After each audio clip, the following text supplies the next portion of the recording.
Alors, notre activité chez FJ2L Group, en fait, on a deux spécialités dont je vous ai présenté en décembre. La première, c'est la prévention des risques liés au travail, sécurité au travail. Et depuis décembre, j'avais aussi développé des formations marketing digital aussi, réseaux sociaux, mailing, trafic, acquisition client, pour développer le chiffre d'affaires des entreprises grâce au digital. Ce qu'on va vous présenter aujourd'hui, c'est partie sécurité au travail. C'est notamment les obligations de l'employeur, voilà, vis-à-vis de cette sécurité au travail, encore en trois parties. Actualité, après on verra la réglementation et je laisserai la parole à Audrey Bastien, que je remercie encore d'être ici présente pour vous parler réglementation et en tant qu'avocate, ben voilà, vous allez l'écouter. Et en troisième partie, on finira justement par le document unique, une obligation légale que chaque employeur doit avoir dès lors qu'il a un salarié dans son entreprise.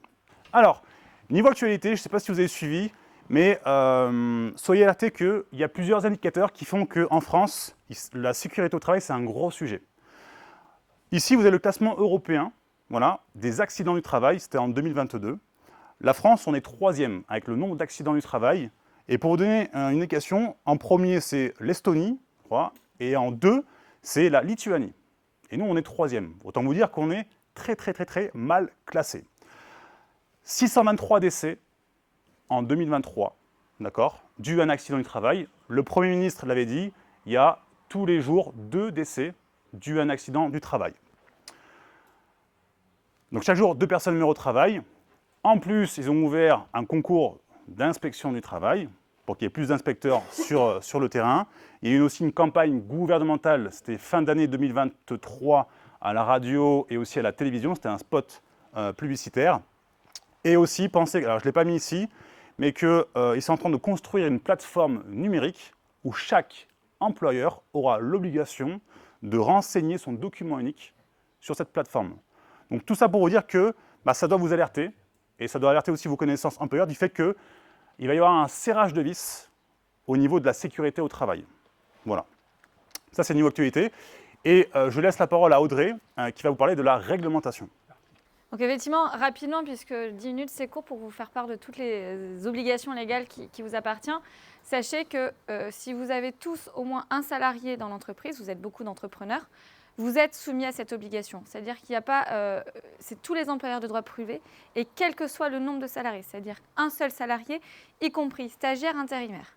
Donc dès lors que vous avez même un seul stagiaire au sein de l'entreprise, vous êtes soumis à cette obligation de prendre toutes les mesures nécessaires pour assurer la sécurité et protéger la santé physique et mentale des travailleurs. Parce que quand on parle santé, on parle de la santé physique, ça peut être je me tords la cheville sur mon lieu de travail, je me coince le doigt dans la machine, mais je suis aussi harcelée par l'employeur, mon manager, et je dois avoir cette santé mentale qui doit être préservée au sein de l'entreprise. Et donc tout ça, on a un cadre législatif qui est bien imposé et un cadre jurisprudentiel également. Et parmi ces obligations, vous devez, la première, c'est prévenir les risques professionnels. Donc comment on prévient les risques professionnels? On les identifie. On les identifie, on est capable de dire que un peintre, s'il utilise un échafaudage, c'est le risque de chute de l'échafaudage. Le cuisiniste, c'est je tape avec mon marteau un peu trop fort et je me casse le doigt. Voilà. Donc tout ça, on prévient les risques en amont et on informe les salariés et surtout on les forme. Et j'insiste vraiment sur cette obligation de formation puisque bien trop souvent, nous avons des dossiers, nous, au cabinet, où la formation a été prise à la légère. Et je parle de la formation à l'embauche. Et je vais vous donner un exemple qui va vous parler. C'était un intérimaire qui a travaillé 2 jours sur le lieu de travail, qui avait reçu une formation bâclée, un simple livret de formation. Il s'est renversé, condition à Fenwick, il s'est renversé, il est décédé sur le coup. Donc je vous laisse imaginer l'état, il avait 19 ans. L'entreprise a été condamnée sur plusieurs points. La première chose, elle a été condamnée au pénal. Elle a été condamnée au pénal, une amende de 50 000 € et l'obligation d'afficher la condamnation pénale pendant 5 ans sur son site internet. Une des raisons qui a été retenue de cette condamnation pénale, c'est que le salarié n'avait pas reçu la formation suffisante et nécessaire au moment de son embauche. Alors après, il y avait une histoire de temps de travail, mais en tout cas, une des raisons, c'était le manque de formation. On a été condamné au civil également. Alors, la mort d'un enfant n'a pas de prix, mais chacun des parents a eu des dommages-intérêts à hauteur de 40 000 € x 2, 80 000 €. C'est rien parce qu'effectivement, la mort d'un enfant n'a pas de prix. Mais voilà. Et ces obligations-là, on les retrouve dans chaque accident du travail. Aujourd'hui, et effectivement, Fabien vous l'a dit, ils ont ouvert les concours d'inspection du travail. Et dès lors qu'on a le moindre accident du travail, ça va être la cheville foulée, le poignet cassé. L'inspection du travail va écrire à l'entreprise et la première chose qu'elle va vous demander, c'est les formations suivies par l'entreprise, le salarié et surtout le document unique d'évaluation des risques. Et on va y venir tout à l'heure.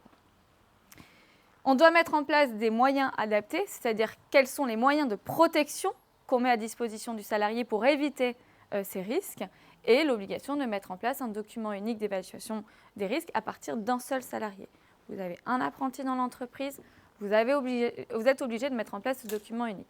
Attention, c'est soumis également à des peines pénales. L'absence de document unique d'entreprise est passible d'une amende de 2 500 €, 3 000 € en cas de récidive. C'est-à-dire si on vient vous voir à nouveau et que vous n'avez toujours pas ce document unique, ni mis en place, ni mis à jour, vous êtes en état de récidive.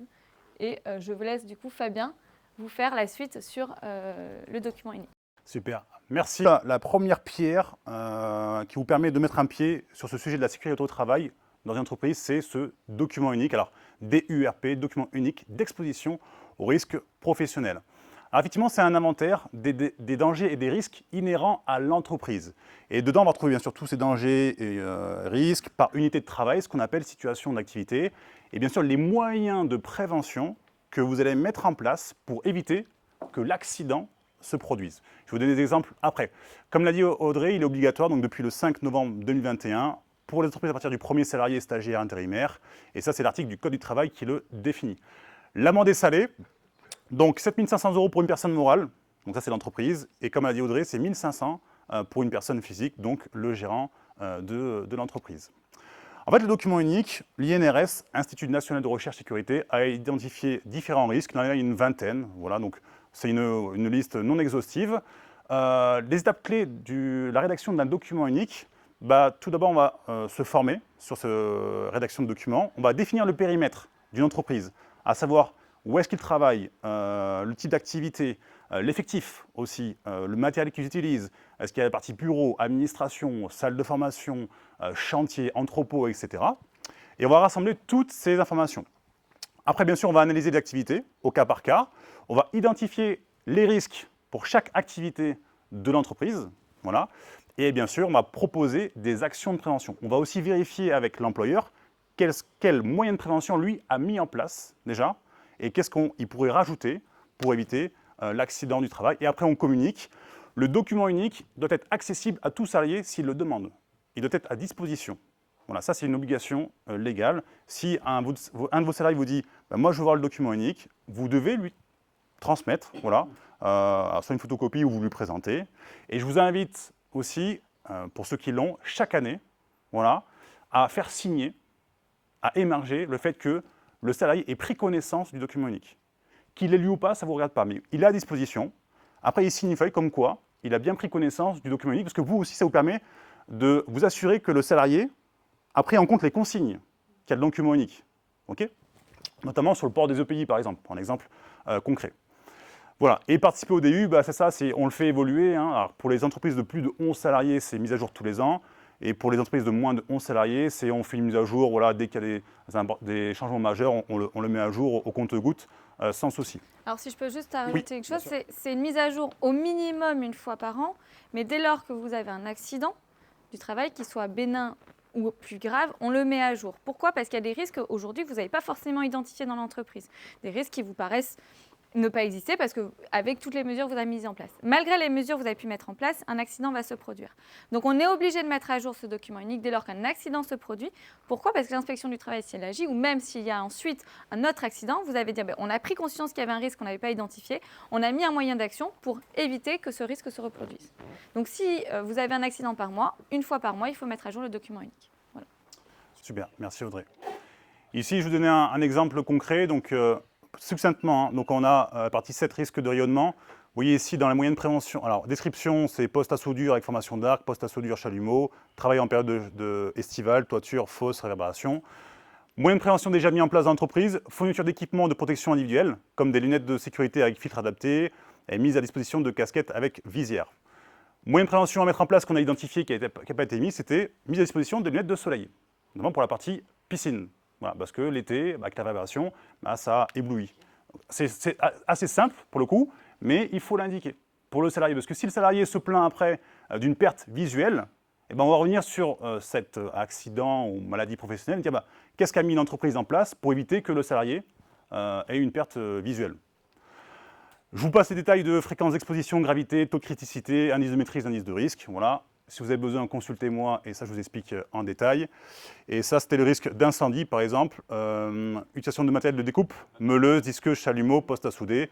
Voilà. Qu'est-ce qui a été mis en place? Mettre en place des zones de travail sécurisées, voilà, et noyer les matériaux inflammables.